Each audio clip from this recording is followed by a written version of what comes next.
சின்ன வெங்காயம், பூண்டு நல்லா தண்ணி சேர்த்தி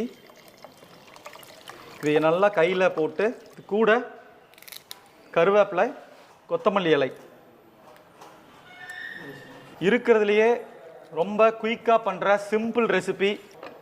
ஒரு சாதம் வந்துச்சுன்னா போதும், சுடு சாதம் இருந்துச்சுன்னா பச்சைப்புளி ரசம் கூட தயிர், ஒரு அவரைக்காய் பொரியல், உருளைக்கிழங்கு பொரியல், அந்த மாதிரி ஈஸியாக குயிக்காக எதாவது செய்யக்கூடிய ஒரு பொரியல் வச்சுட்டு பண்ணலாம்.